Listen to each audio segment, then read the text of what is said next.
오신 여러분을 주님의 이름으로 환영하고 축복을 드립니다. 이 시간 여러분께 질문 하나를 드리기를 원합니다. 우리는 그리스도인이 된다라는 말을 참 많이 듣습니다. 그래, 그리스도인으로 살아야 돼. 그리스도인 참 귀한 것이야.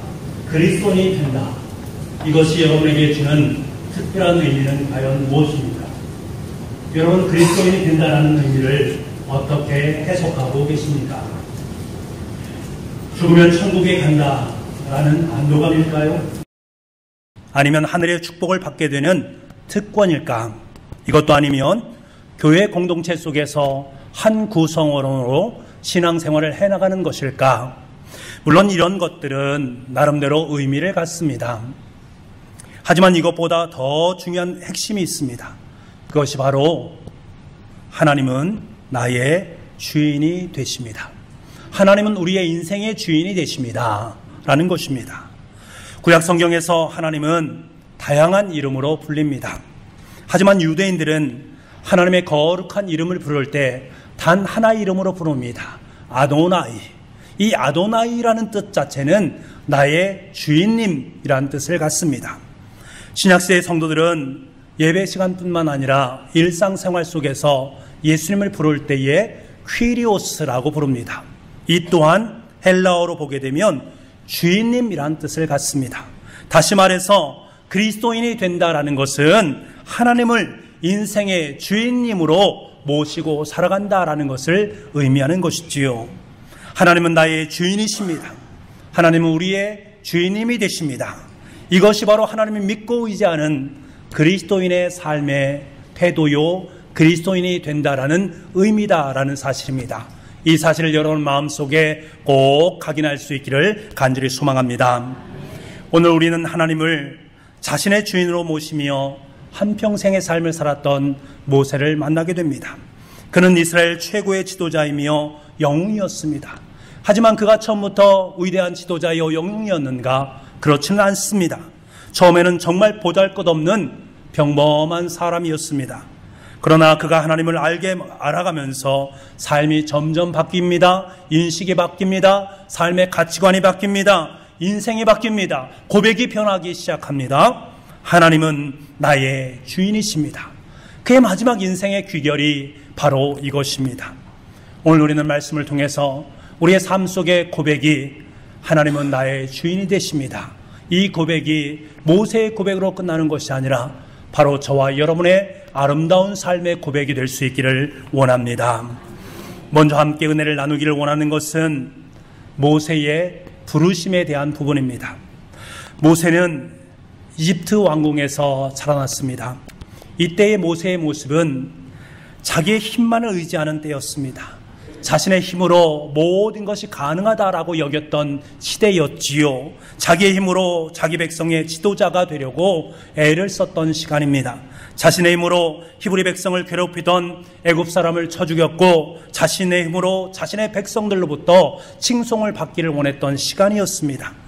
하지만 철저히 그는 애굽으로부터 자기 자신의 민족으로부터 버림을 당하게 됩니다. 그로 말미암아서 그는 미디안 광야로 떠나게 되고 그 속에서 삶을 영위하게 됩니다. 아무 꿈도 없이 양을 치는 목동으로서의 인생을 살게 되는 것이지요.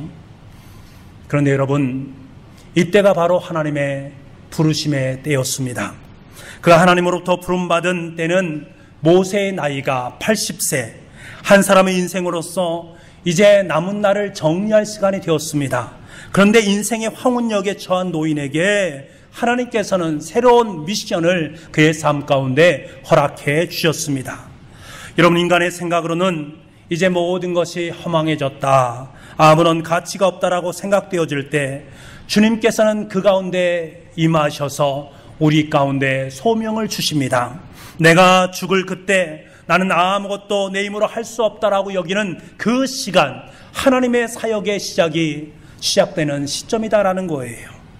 하나님께서는 원래부터 모세를 사용하기를 원하셨습니다. 하지만 모세는 너무 자신만만했습니다. 혈기가 왕성했습니다. 자신의 힘을 믿고 의지했습니다. 하나님의 영광보다는 자기 자신이 중심이 되었습니다. 그렇기 때문에 하나님께서는 모세를 광야에서 훈련시키기를 원하셨습니다. 그 훈련의 내용이 무엇입니까? 자기 부인이요 자기의 포기입니다. 내 삶은 별 볼 일 없는 인생이구나 라는 것이요.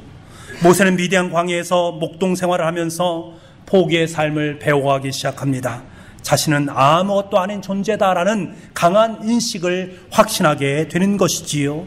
그런데 참으로 아이러니하게도 강하게 나는 아무것도 아닌 존재구나 라는 것을 인식하는 그 시점에 하나님께서 임하셨다라는 사실입니다. 자기의 부인의 자리, 자기의 포기의 자리, 하나님께서 임하시는 자리입니다. 그리고 모세의 빈 자리를 하나님의 사명의 자리로 아름답게 바꾸어 놓으셨습니다. 여러분, 자기 부인은 사도 바울이 고백한 것처럼 나는 주님 안에서 날마다 죽습니다 라는 고백입니다. 날마다 나는 주님 안에서 죽기 때문에 나는 없어지는 존재요, 대신 주님의 영광이 날마다 주님의 임재가 내 안에 가득 차 있습니다. 그렇기 때문에 나는 주님 주시는 힘과 능력으로 이 땅의 삶을 살아갑니다. 그것이 바로 날마다 나는 주님 안에서 죽습니다 라고 고백한 사도 바울의 고백입니다. 욥은 하나님으로부터 순전하고 정직하여서 하나님을 경외하면서 악에서 떠난 사람이라고 인정을 받았습니다. 이 욥에게도 훈련의 장소가 있었고 훈련의 시간이 있었다라는 거지요. 그가 가지고 있던 모든 재산과 사랑하는 가족의 생명을 다 잃었습니다. 그리고 자신의 몸은 발바닥에서 정수리까지 악한 종기가 그의 삶 가운데 퍼져나갔고 그는 고생을 하게 되었습니다. 그로 말미암아 제 가운데 앉아서 옹기장이 조각을 가지고 그는 자신의 몸을 긁을 수밖에 없는 상황에 처했습니다. 여러분, 이 상황을 한번 곰곰이 생각해 보십시오. 현재 그는 철저하게 공동체로부터 버림을 당한 상태 속에 있습니다. 악성 종기로 인해서 그는 마을 사람들로부터 격리되어져 있는 상태에 있습니다. 어디에 격리되어져 있습니까? 마을 사람들이 쓰레기를 버려서 쓰레기를 태우는 쓰레기 소각장에 버려져 있습니다. 그 소각장에서 온몸에 죄를 뒤집어 쓰고 옹기 조각으로 자기의 몸을 긁고 있는 그의 생활의 모습을 한번 보십시오. 얼마나 처참합니까? 너무나 처참합니다.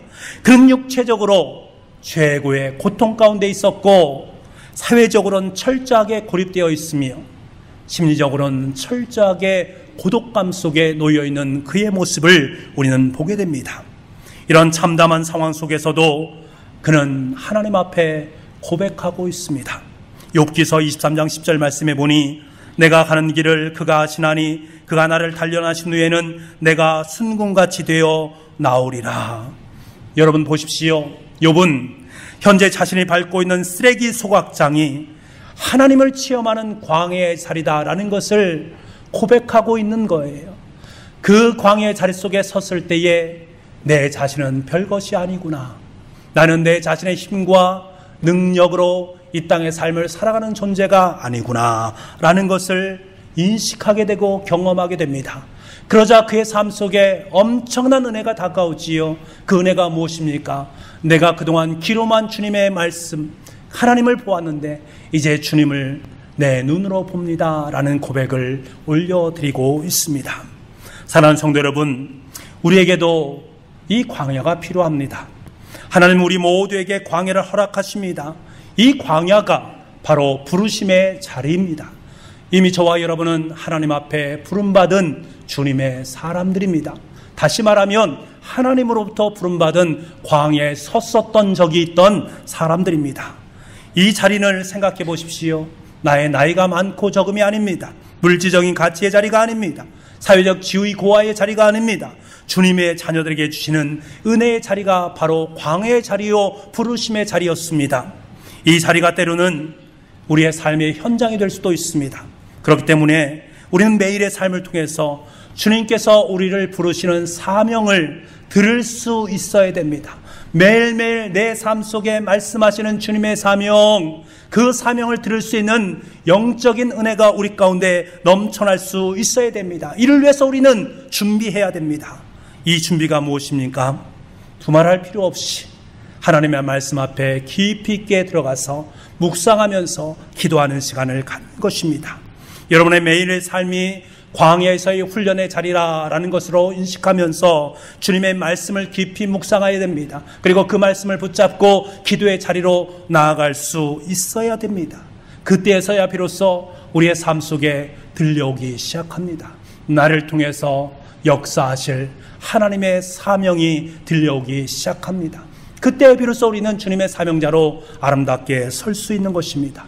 내 전 존재를 책임져 주시는 우리의 인생의 주인 되시는 하나님께서 나에게 말씀하시고 그 말씀을 내가 듣고 그 말씀에 순종하면서 오늘도 주님의 길을 걷습니다. 아름다운 고백을 올려드릴 수 있게 됩니다. 매일매일 여러분의 삶이 주님의 음성을 듣는 사명의 자리가 될 수 있기를 간절히 소망합니다. 내 자신의 힘과 노력과 의지를 점점 없애고 대신 주님의 영광과 주님의 감격과 주님의 능력만이 가득 찰 수 있는 여러분의 인생 되어질 수 있기를 소망합니다. 두 번째로 우리가 기억해야 되는 것은 모세의 불신앙에 대한 하나님의 신실하심입니다. 부르심을 받은 모세는요, 정말 끈질긴 사람이었습니다. 하나님 말씀하시는데 그 말씀을 들으면 되지 않습니까? 순종하면 되는데 그는 그러지 못했습니다. 말끝마다 의문을 제기합니다. 말끝마다 아니오라는 토를 달기 시작합니다. 하나님께서는 모세에게 명령합니다. 그런데 그는 하나님 앞에 질문을 하고 있습니다. 백성들이 안 믿으면 어떻게 합니까? 저는 말을 잘하지 못하지 않습니까? 지도자감이 되지 못하지 않습니까? 변명을 하고 있는 그의 모습을 봅니다. 하나님께서 화도 나실 만할 터인데 하나님은 그에게 화를 내지 않고 대신 신실한 모습으로 그에게 응답하고 계십니다. 너무나도 신실하시게 그의 삶의 자리 속에 삶의 증거를 보여주시면서 내가 너와 함께하고 있음을 깨닫게 만들어 주십니다. 내가 말을 못하느냐? 내 영 아론은 말을 잘하지 않느냐? 백성들이 믿지 않으면 지팡이를 일단 던져보아라. 내가 뱀이 될 수 있도록 만들어주겠다. 그래도 믿지 않으면 네 손을 갖다가 옷자락에 넣어보아라. 품속에 넣어보아라. 그러면 문둥병이 발생할 것이고 그것을 다시금 넣어보면 그 문둥병이 남게 될 것이다. 만약 그래도 안 믿으면 물을 뿌려서 피를 만들어라.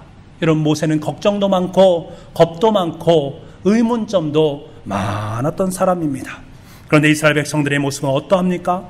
31절 말씀에 보니까요, 백성이 믿으며 하나님을 경배했다라고 말합니다. 게다가 모세가 애굽으로 오지 못할까 봐 백성들이 아론과 함께 모세를 데리러 오는 모습을 보게 됩니다. 여러분, 하나님의 부르심에는 그에 따르는 세심한 보호하심이 있다라는 거예요. 하나님께서는 나를 불러놓고 나 몰라라 하시는 분이 아니라 나를 부른 그 자리에서 사소한 두려움까지도 살펴보시고 위로하시고 소망을 주시며 너는 할 수 있다. 이 사명을 감당할 수 있다. 라는 신실한 하나님으로 우리의 삶의 곁에 있습니다. 그렇습니다. 우리는 언제나 더디 믿습니다. 그리고 언제나 의심합니다. 자신감이 없습니다. 하지만 여러분, 하나님은 언제나 신실하신 분이십니다. 신실하신 그 하나님께서 저와 여러분 곁에서 우리의 소명을 이루어 가는 줄 믿습니다. 우리는 베드로를 잘 알고 있습니다. 베드로는 예수님의 수제자 아닙니까? 하지만 예수님을 배반했던 배신자입니다. 예수님을 주는 그리스도시요 살아계신 하나님의 아들입니다 라고 고백했습니다만 예수님께서 십자가에 못 박혀 돌아가셨을 때 그는 고향으로 도망갔던 겁쟁이요 배신자였습니다. 주님을 믿는다라고 고백했습니다. 아까 우리가 고백한 퀴리오스, 주님은 나의 주인이 되십니다 라는 그 고백이 정말로 무색한 고백일 수밖에 없는 것들이지요. 그가 고백했던 것들은 참된 고백이 아니라 그때그때 나온 즉흥적인 고백일 수밖에 없었다라는 것입니다. 이러한 베드로에게 주님은 어떠한 모습으로 다시금 그에게 다가오십니까? 주님의 신실하심으로 다가오십니다. 배신자에게 끝까지 찾아오셔서 끝까지 자신의 사랑을 확인시켜 주시는 예수 그리스도의 모습을 우리는 보게 됩니다. 요한의 아들 시몬아, 내가 정말로 나를 사랑하느냐? 라고 묻습니다. 여기서 말하는 사랑이라는 것은 아가페의 사랑이라고 말씀드렸습니다. 아가페의 사랑, 무조건적인 사랑 아니겠습니까? 지금 예수님께서는 베드로에게 내가 나를 무조건적으로 사랑하느냐? 다른 여러 가지 것들 생각하지 않고, 상황을 생각하지 않고, 사람을 생각하지 않고 무조건적으로 나를 사랑하느냐? 라고 주님께서는 우리에게 묻습니다. 베드로는 차마 그렇게 말할 수 없습니다. 그래서 그는 말합니다. 주님, 무조건적으로 당신을 사랑할 수 없습니다. 대신 저는 필레오의 사랑으로 사랑합니다. 친구 간의 사랑으로 사랑합니다. 주님, 내가 당신을 무조건적으로 사랑하진 못하고요, 친구로서 사랑할 수밖에 없습니다. 라는 고백입니다. 주님은 이 고백 앞에 재차 묻습니다. 그리고 또 동일하게 묻습니다. 그럼에도 불구하고 그는 필레오로 고백하자 마지막으로 주님은 아가페의 사랑을 필레오의 사랑으로 바꾸어서 그에게 묻습니다. 그래, 요한의 아들아, 시모나, 내가 나를 필레오로 사랑하느냐? 지금 주님께서 원하시는 것은 무엇입니까? 아가페의 사랑이든 필레오의 사랑이든 주님 앞에 그것은 하등 문제가 되지 않습니다. 네가 나를 사랑하느냐? 네가 나를 사랑하느냐? 그것을 확인시키기를 원하셨던 거예요. 그러기 위해서 주님께서는 신실하게 그에게 다가서셨고 또 다가서셨고 계속해서 다가서시면서 내가 너를 사랑한다라는 그 사랑을 고백시키고 있는 것입니다. 이 철저한 사랑의 고백 앞에서 그는 내가 주님을 사랑합니다라고 고백할 수 있게 되었던 거예요. 여러분, 철저히 배신자였던 베드로, 그러나 주님의 신실하심에 대해서 다시 한번 깊이 깨달은 이 베드로, 그는 나머지 생애는 이 신실하신 주님 앞에 담대하게 주님의 말씀을 전하고 도리어 십자가에 거꾸로 못 박혀 순교하는 아름다운 순교자의 인생이 될 수 있습니다. 그 이유가 무엇인가? 주님의 신실하심을 가슴에 품었기 때문에 그렇습니다. 사랑하는 북부가족 여러분, 우리는 하나님의 분부에도 불구하고 끊임없이 불순종하는 모세의 모습, 결정적인 순간마다 주님을 배신하는 이 베드로의 모습 속에서 저와 여러분의 모습을 만나게 됩니다. 아주 보잘것없는 믿음을 소유하고 있지만 매일 주님의 말씀에 순종하지 못할 때가 더 많이 있지만, 그러나 여러분, 주님께서는 여전히 저와 여러분의 인생 가운데 신실하심으로 다가오십니다. 신실하게 모세를 이스라엘 지도자로 세워주셨고 신실하게 베드로를 말씀의 선포자로 세워주셨듯이 저와 여러분은 신실하게 믿음의 사람으로 아름답게 세워주실 줄 믿습니다. 이 신실하신 주님의 신실하심 앞에 응답할 수 있는 저와 여러분 될 수 있기를 간절히 소망합니다. 자, 그렇다면 하나님의 신실하심 앞에서 모세는 어떻게 응답하고 있습니까? 모세는 만약 이스라엘 백성들이 나를 믿지 않고 너에게 여호와께서 나타나지 않았다라고 말씀할 때 제가 뭐라고 말합니까? 라고 의문을 제기합니다. 근심을 합니다. 이런 모세에게 하나님께서는 2절 말씀에 내 손에 들려있는 것이 무엇이냐라고 묻습니다. 모세는 지팡이가 들려있습니다 라고 말합니다. 여러분, 모세의 지팡이는 광야에서 모세의 삶을 대변하는 도구였습니다.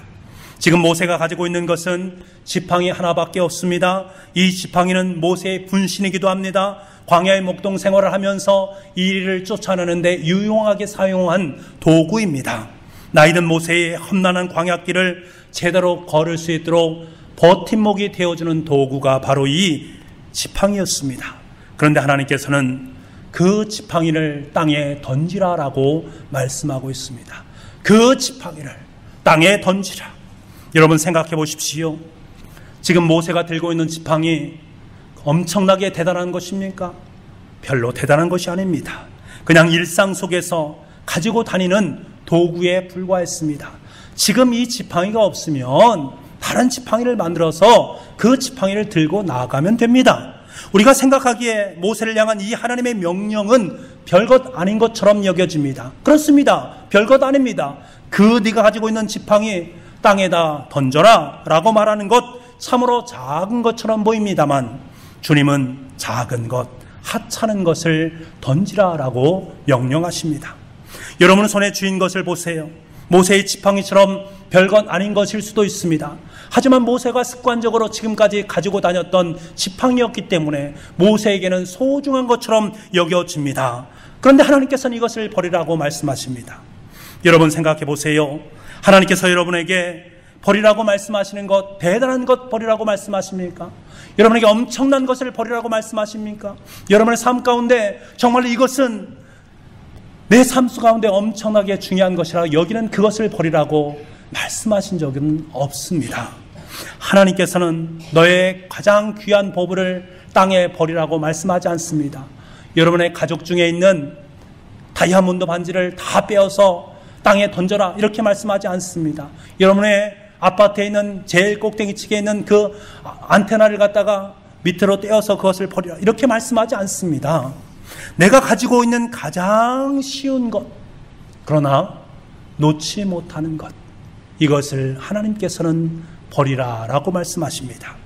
한 노인은 매일매일 의지하고 사는 지팡이, 하나님께서는 그것을 던지라고 명령하십니다.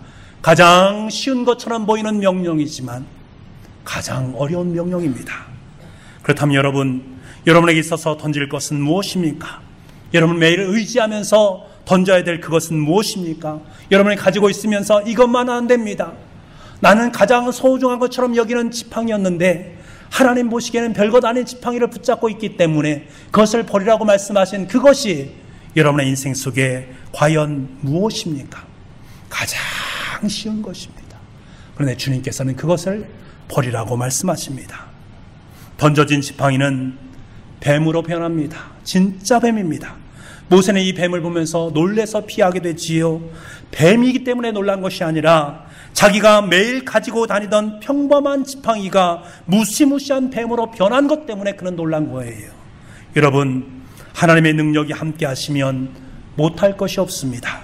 모세는 지팡이를 보면서 하나님께서 자기 자신을 변화시키고 있구나라는 것을 지금 보고 있는 거예요. 4절에 보면 이제 그 뱀의 꼬리를 잡으라고 말씀하십니다. 던진 지팡이의 꼬리를 잡으라. 무시무시한 뱀을 어찌 손으로 잡을 수 있겠는가? 꼬리로 잡게 되면 뱀에 물리는 것 아니겠습니까? 그럼에도 불구하고 주님께서는 황당한 명령을 그에게 하고 계십니다. 땅꾼들은요, 절대 뱀을 꼬리를 잡지 않는답니다. 머리를 잡아서 잡지 않겠습니까? 그러나 하나님께서는 모세에게 꼬리를 잡으라고 명령하고 있습니다. 여러분, 그런데 생각해 보십시오. 이것은 황당한 명령이 아닙니다. 무시무시한 뱀처럼 보이는 지팡이가 실제로는 모세가 늘 다니고 있던 지팡이였기 때문에 그렇습니다.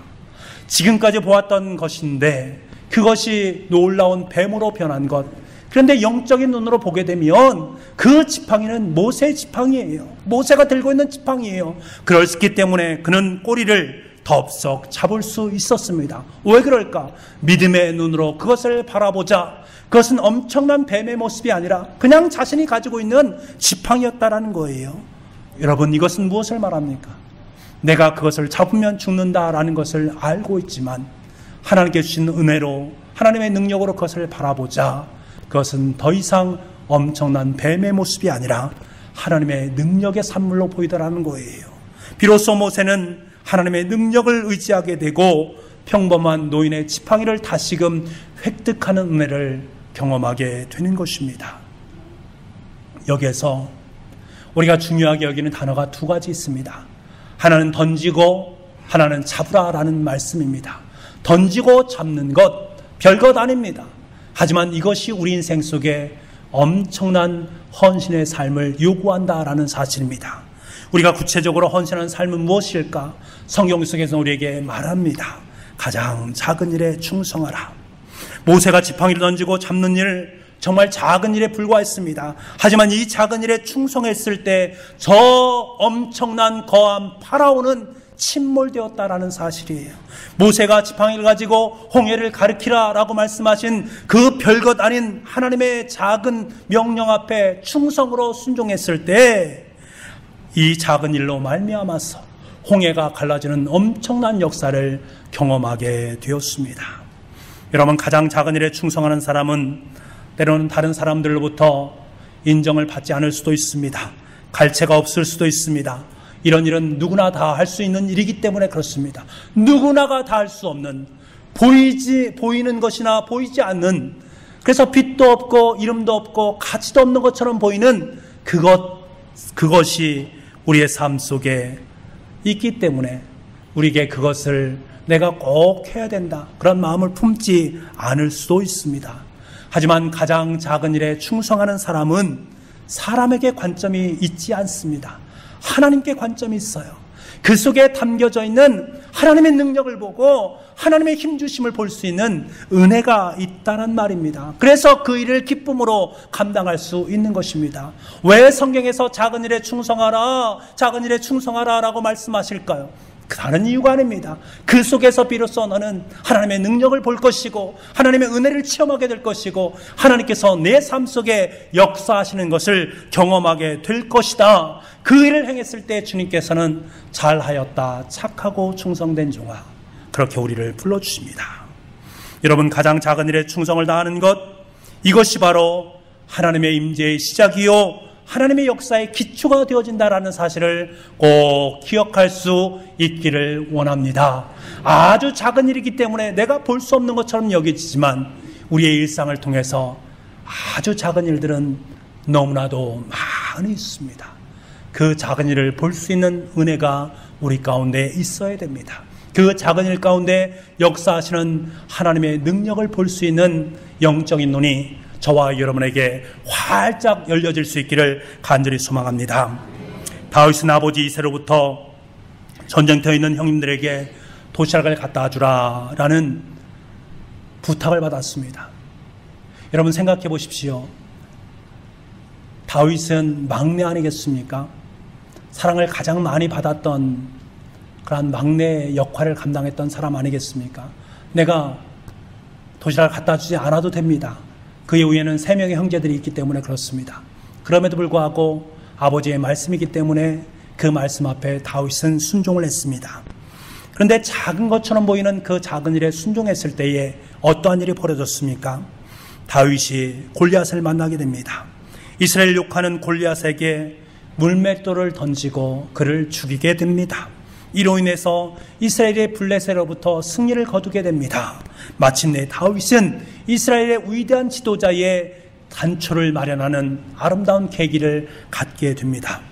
여러분, 부모님의 말씀 앞에 순종한 그 결과 엄청난 일이 이뤄진 것을 보게 됩니다. 아주 작은 것처럼 보이는 일에 충성한 결과 다윗에게는 이스라엘의 왕의 기초를 놓는 위대한 역사가 있게 되었고 메시아의 족보를 잇는 영광을 맛보게 되었습니다.